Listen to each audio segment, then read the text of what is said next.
Which starting name for the Vikings was a surprise release after Cutdown-Day? And which bubble players made the team's final 53-man roster? It's all coming up next on Superior Sports Talk.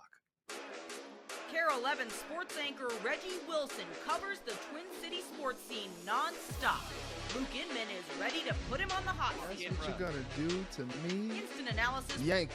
Out you go. Post-game breakdowns and red-hot takes. The Timberwolves need a stitch. Reggie and Luke give you a daily dose of Minnesota sports with Superior Sports Talk. Part of Locked On Sports Minnesota.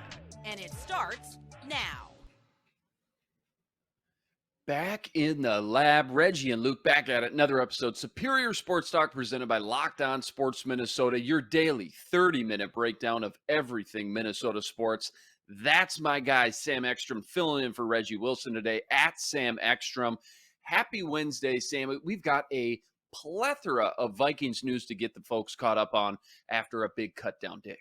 Couple, I wouldn't say shockers, but mild surprises. Otherwise, I feel like we did a pretty good job predicting what they were going to do, but there's always a couple twists, Luke Inman, and the Vikings were active on the trade market, so let's get into it.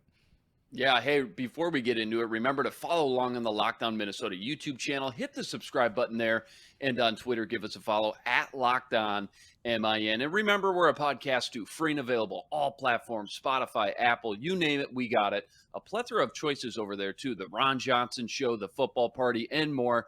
Your one-stop shop with endless Vikings talk with local experts. Do us a favor, hit the subscribe button there and drop us a 5-star review. All right.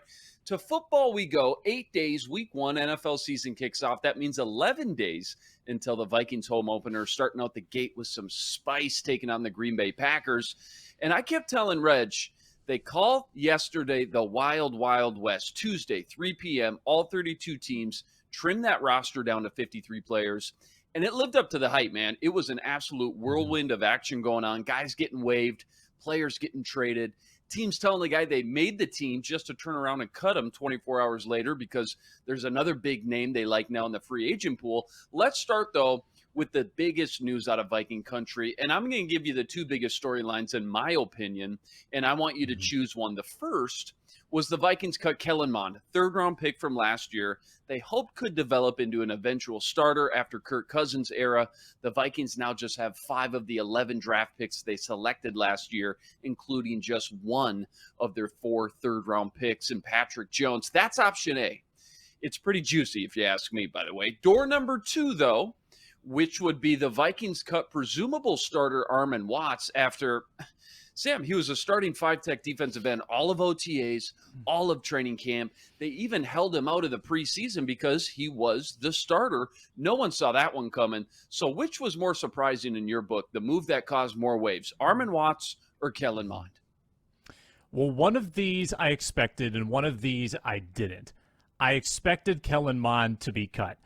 You made a pretty convincing lobby for Kellen Mond on the football party on Thursday, or on Monday, I'm sorry, and I think you were maybe thinking they would hang on to him just as a developmental project, as that third quarterback in the organization. I thought they were going to part ways. I was not surprised when that news broke, and that was pretty early Tuesday morning. It didn't shock me. I've just seen too much of him to be surprised that they would cut Kellen Mond after the struggles in practice for 2 years now, 2 different staffs.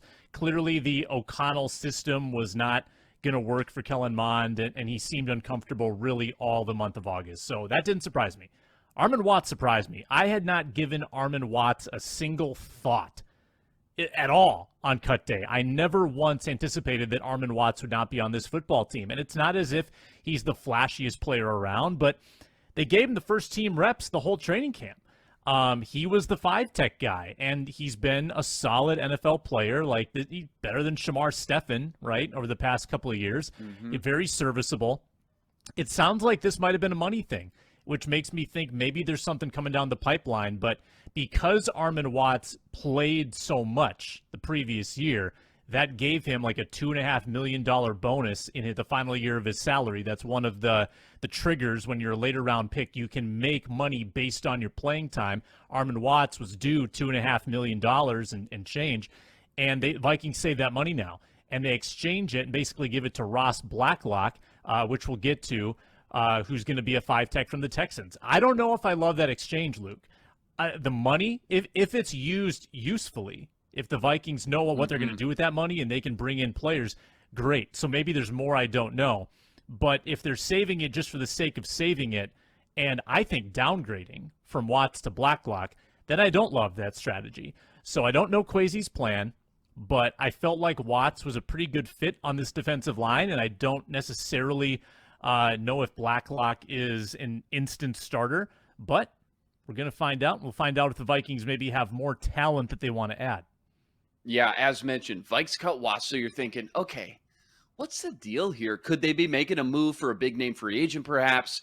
Are they just clearing some cap space? Or do they secretly love a backup like Jonathan Bullard or James Lynch? But within the hour, as you mentioned, a deal was in place for Houston's Ross Blacklock. Vikings gave up a 6th-round pick, and in return, get Blacklock and a 7th-round pick. Now, he's interesting. He was a 40th overall pick back in 2020, so still young, still fresh, still could be tapping into his potential. The odd thing is, though, according to PFF, Watts was the better pass rusher and run stopper, and outside of his first 6 games, Blacklock posted very subpar grades all of last season until he turned it back on in Week 17 with an 82 grade against the Titans.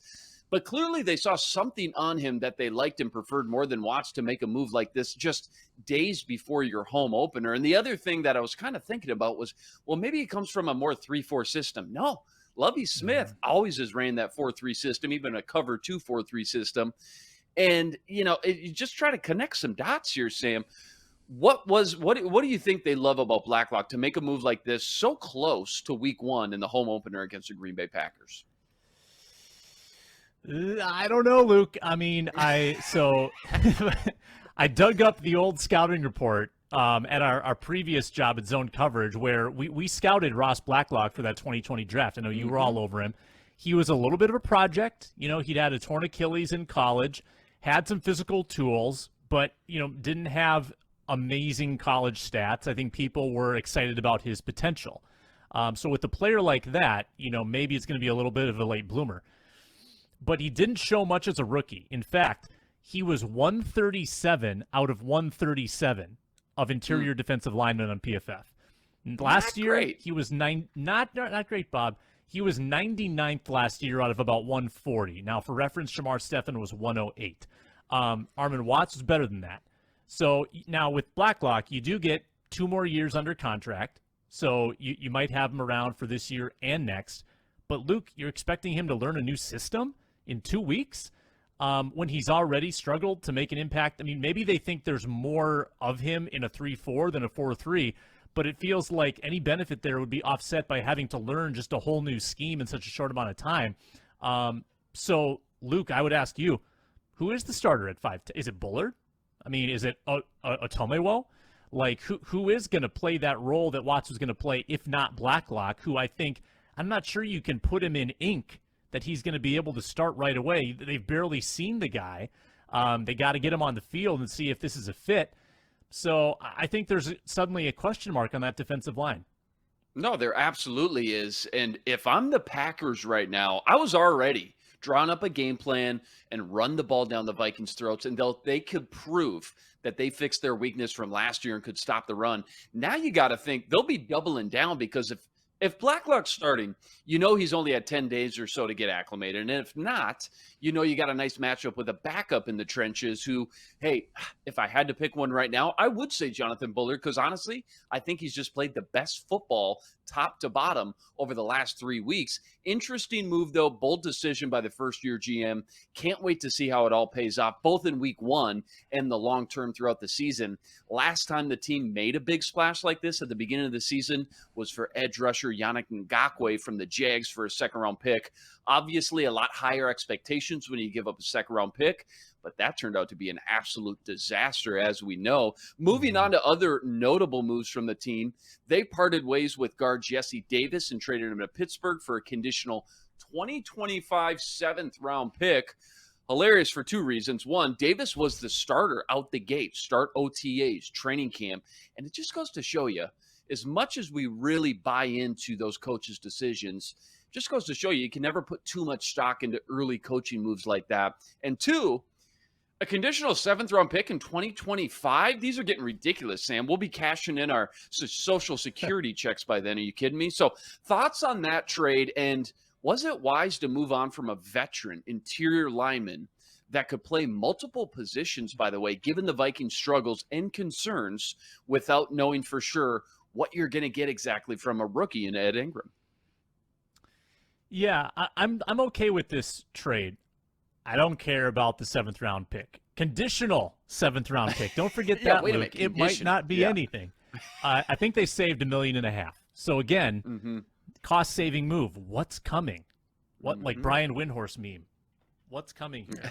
That's $4 million saved between Watts and Davis. So maybe they're trying to keep some money on hand in case a veteran, is still sitting out there. But I didn't feel like Davis's resume, really merited that he would be an automatic lock. I always thought he was going to have to earn it. I don't think he was that strong in Miami. He was a little bit injury prone this month.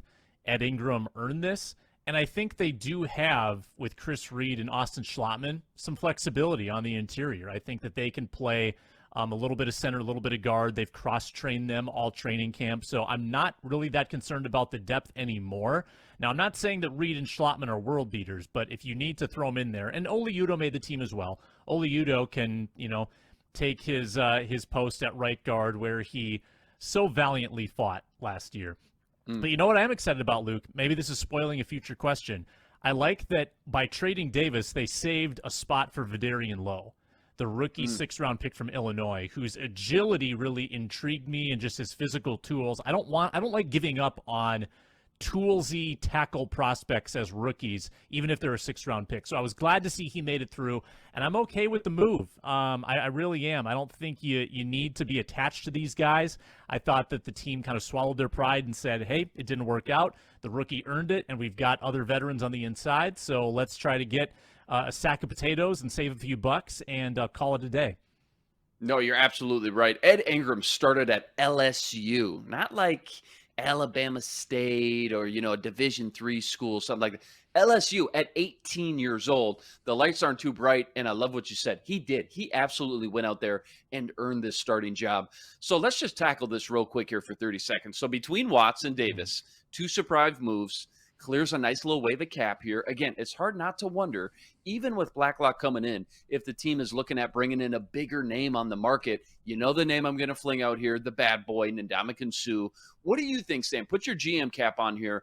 What are the chances? Give me a percentage chance Kwesi has a move like this in the works up his sleeve. And if so, odds are it is Suh, in fact, or is there another name maybe out there in the free agent pool I'm forgetting about? I mean, Suh has been the name attached to the Vikings, and not just the Vikings, but the Raiders and other teams as well for a while now. And I would assume that the reason he's not signed is because Suh values himself at a certain number, and he has not wanted to come off of that number. So now we're getting close to the season. The Vikings just cleared up $4 million in cap. Hard to believe they're going to need $4 million to sign, a running back or a tight end off the street in case of injury. There's not a lot of guys demanding that kind of money at this stage except somebody as highly regarded and historically good as Ndamukong Suh. Longer in the tooth, maybe not quite as effective as he was in his prime in his bad boy Detroit days when he was stomping on Aaron Rodgers. But I think he's still got something in the tank. So are the Vikings going to make a splash? I think that with the sudden opening they have at 5-tech with Armon Watts gone and Blacklock a question mark, I feel like the door's open. So if I'm putting a percentage chance behind it, I still think it's probably below 50%, probably about 38%. We'll go with that uneven number. But I think it's a possibility because I can't figure out why they're saving this money if not to make a move. Yeah, it just, you got to wonder, you got to connect the dots here. I'm putting it at a 51% chance.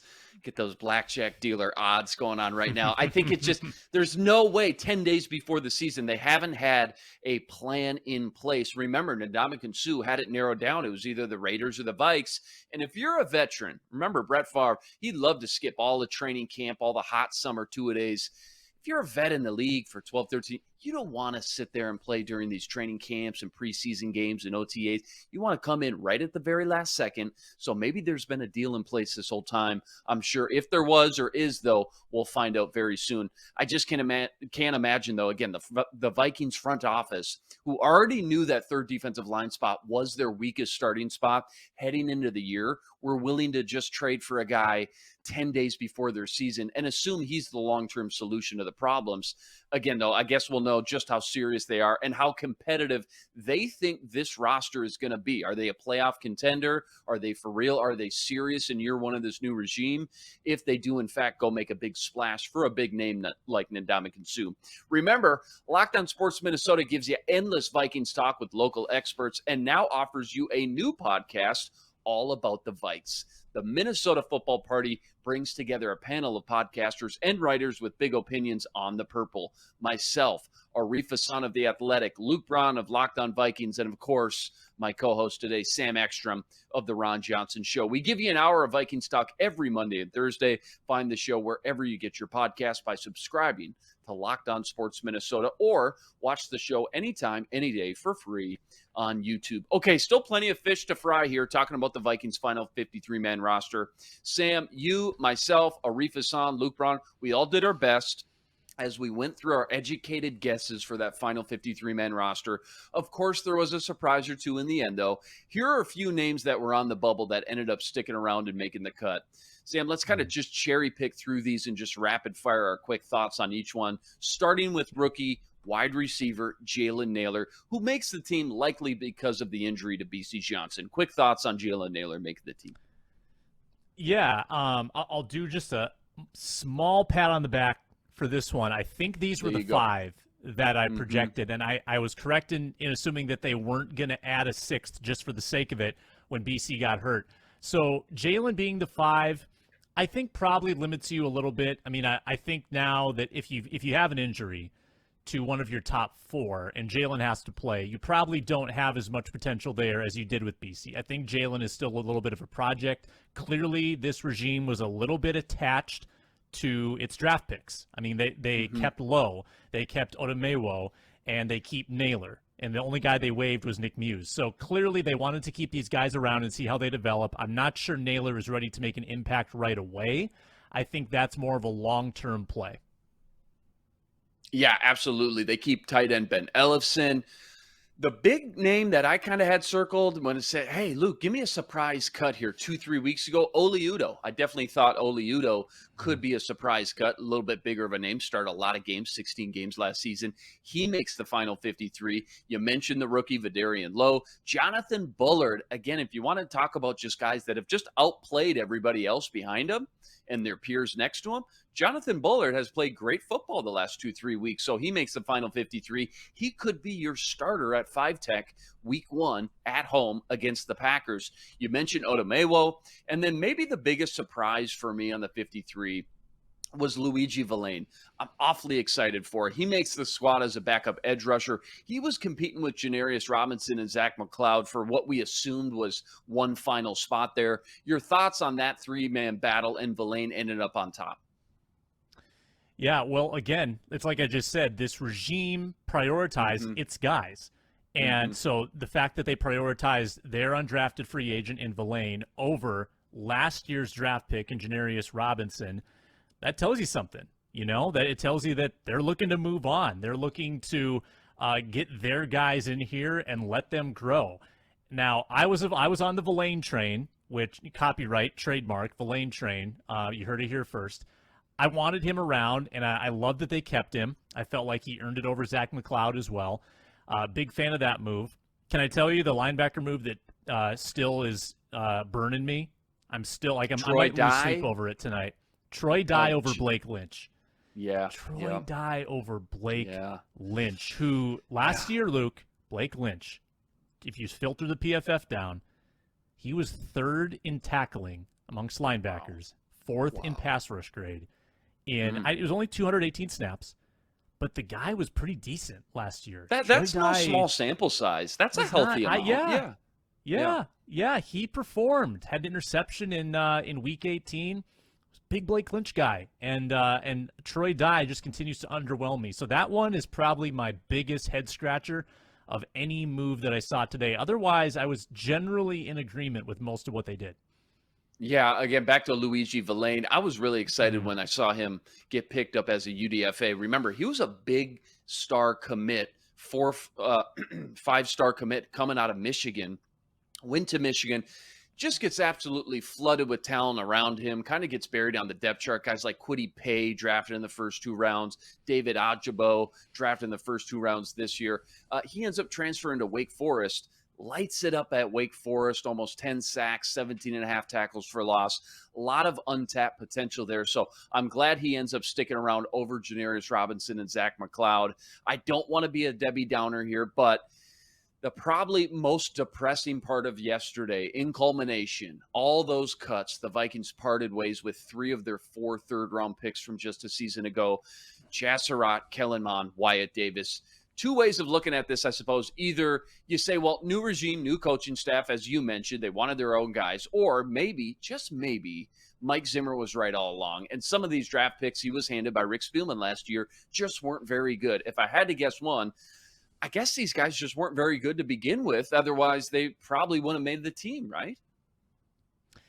Yeah, I can't say I fault this coaching staff for the decisions they made. I thought Mond absolutely got a chance. Surratt got a chance. Davis didn't really get a chance. I mean, he was buried from the get-go. But I feel like they made the right decisions across the board here. And if I see these guys surface as stars in the NFL somewhere, hats off to them. But they did not pass the eye test, or at least the Sam Ekstrom eye test. The irony, Luke, is that rounds 4 and 5 are pretty good. I mean, Wongwu is going to be pretty good and impactful in this league. Cameron Bynum's a starter. Amir Smith-Marsette's the wide receiver 4. They did cut Davidson, so we're down to 1, 2, 3, 4, 5. 5 draft picks from 2021. But Darrisaw, man, Darrisaw could be the saving grace for that draft class. And then if you hit on a couple 4th or 5th rounders, there is something good there. But man, the 3rd round from Hades last year with all those picks, and you were so pumped going into day 2 after that Darrisaw trade to acquire the picks, thinking, and Luke, I can imagine you as a big draft guy just salivating at all these prospects, and this is what they get. That just a year and a half later, it's pretty disappointing to see 3 of the 4 gone. Yeah, we know there's still a chance some of these guys end up on the practice squad. Here's a great stat, though, by the way. Only 7% of third-round picks get cut after their first 2 seasons by teams that drafted them. The Vikings just had it happen 3 times, all from the same draft class. That makes those odds, shrinks them all the way down to just under 0.1%. Absolutely insane no matter how you try to spin it. That's just bad drafting, no 2 ways about it. The other notable names that did not make the team, Tristan Jackson and Myron Mitchell. Both were fighting for a spot with Jalen Naylor. You mentioned linebacker Blake Lynch, Dan Chisna, the speedy special teamer, Jalen Twyman, another draft pick from 2021, tight ends Nick Muse and your boy Zach Davidson. Sam, if you had to pick 1 or 2 of these guys, you're hoping we wake up and find out they landed on the practice squad, who would you prefer sticks around on this team as like a developmental guy? Well, I was the last person in the world who was stumping for Zach Davidson, so I'd love to see him for 1 more year and, maybe get elevated on game day a couple times if need be. I still think that he's got more upside than Ben Ellefson or Johnny Mundt for that matter. Clearly, he wasn't quite refined enough for the taste of this coaching staff, so I get it, but I like to see him in the building still. Kyle Hinton had a pretty good preseason in camp. That's a 7th-round guy from 2020 who's kind of hung around the organization for a long time, never really had his break. And they did jettison Jesse Davis, and they could use more depth probably on the interior. So I could see Hinton coming in handy on the practice squad as well. I'm trying to think through some of these other cuts. How about you, Luke? Who are some of your guys you want to see stick around? Yeah, I mean, practice squad, all about developing players, right? So give me a guy that they knew when they brought him in, they needed time to, properly develop. I think Chaz Surratt, listen, we all know he was playing quarterback like 3 years ago. He transitions to linebacker, leads the Tar Heels in tackles. The potential's there. But yeah, he needs time. So either, one ends up on the practice squad. I'd love to see it. Interesting to note, they have changed the practice squad rules and format a little different. They opened it up and expanded it. You get a couple more spots, and they just made it overall more flexible, which means more guys are eligible for the practice squad as well. So something to certainly keep an eye on. Coming up, we're getting into our Gimme One segment. But first, have you checked the latest Vikings odds? Vikings week 1 line versus the Packers sits at +2 as we speak. Or maybe you're interested in some future bets like Lewis Cine for Rookie of the Year or the Vikings to win the NFC North at 2-1. Well, you can check it all out and more with BetOnline. BetOnline.net, the fastest and easiest way to check in on all your betting needs. Find all your favorite sports and events at the #1 online source for odds, lines, and games. Stats, news, info. You want it, they got it. BetOnline makes betting easy and is your #1 source for all your betting needs. Go to betonline.net today to learn more. That's betonline.net, where the game starts. And remember, too, when you subscribe to Locked On Sports Minnesota, you're getting endless Vikings talk with local experts.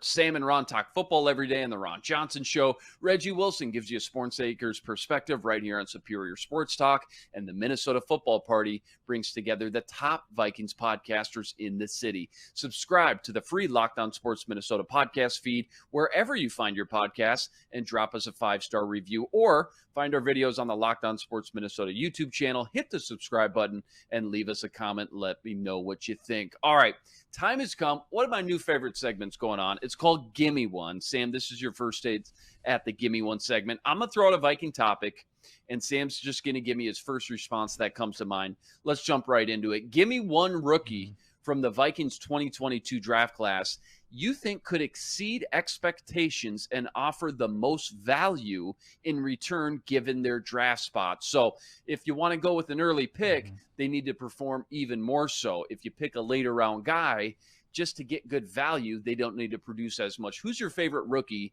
that could offer the most value, Sam? Yeah, I think getting into the third round, Brian Asamoah. I mean, we talked about third round busts. I think we got a third round hit on our hands in Brian Asamoah. Yeah, we do. Whether it's practice or game film, he's popping. I mean, he's jumping off the all-22. The guy is fast. He's explosive. And for whatever reason, the previous regime couldn't hit on these undersized linebackers. And I think that Kwesi nailed one here. So Asamoah out of the third round probably is not going to start right away, but it's very conceivable that he'll find his way on the field at some point, whether it's due to injury. He's going to have an impact. They'll find a way to work him in if he continues to show what he's shown in practice. I think that he's going to be a player. Yeah, no, that's a great one. Everybody's super excited about what we've seen from him during these preseason games and training camp.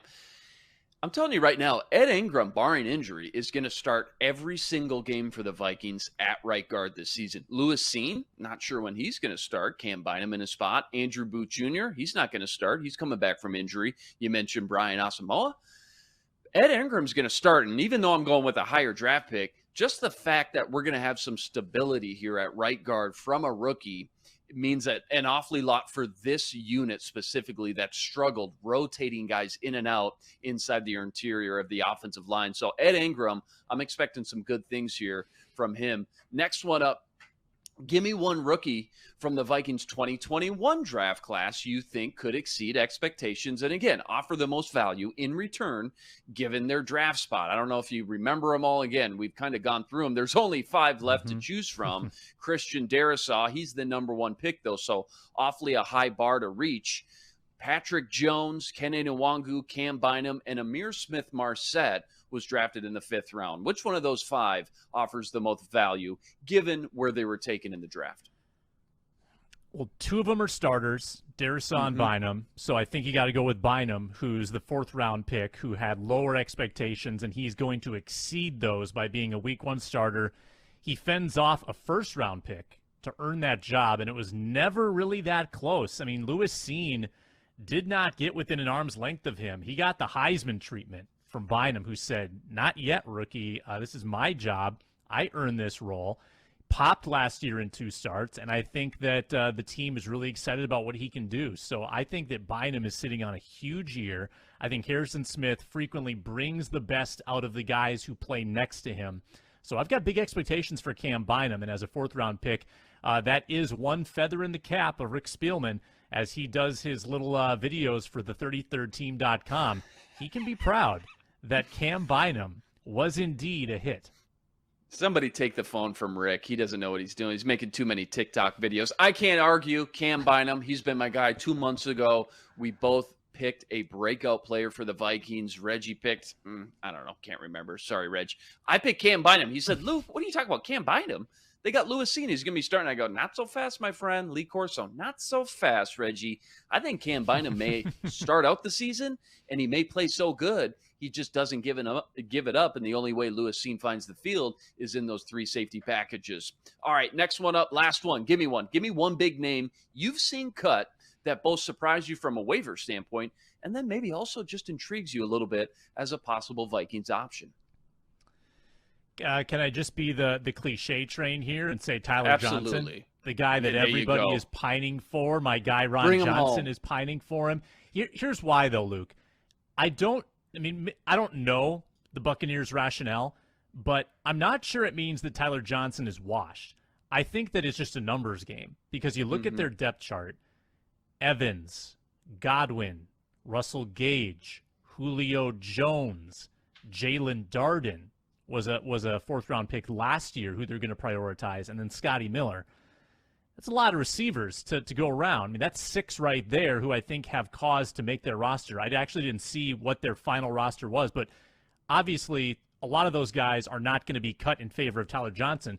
It's going to be the other way around. So I'm not sure that Johnson, it's really against him. It's more like, well, they couldn't they just couldn't find a place for him in that veteran-laden receiving core. So I'd be interested to see what he's got, kick the tires on him, and I think he'd be better than Jalen Naylor as your 5th wide receiver. Plus, the local connection is tantalizing. So why not? Why not go get the Gopher and bring him back home?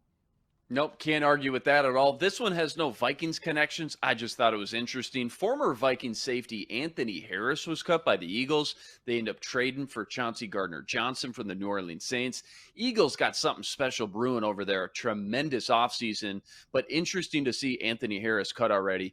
Going to be very interesting to keep tabs on him and just see where he ends up. I doubt he'll be in the free agency pool for too long. All right, that's a wrap today. Back tomorrow breaking down more Twins, Vikings, and plenty more. Remember, like, rate, review, and subscribe to the YouTube channel. And join us every day for another episode with your 30-minute breakdown of everything Minnesota sports, which, by the way, you can now find streaming on your Roku device. So be sure to look out for our Locked On Sports Minnesota app there as well. Pretty cool. We're a podcast, too, free and available, all platforms. Subscribe, drop us a 5-star review, and take us everywhere on the go. That's the man, Sam Ekstrom, on Twitter, @Sam Ekstrom. And you can find him every day on The Ron Johnson Show. I'm Luke Inman on Twitter, @Luke_Spinman. Special thanks to our producer, Matt DeBritz. Tune in tomorrow to Superior Sports Talk, part of Locked On Sports Minnesota. For Sam, I'm Luke. Until tomorrow, signing out.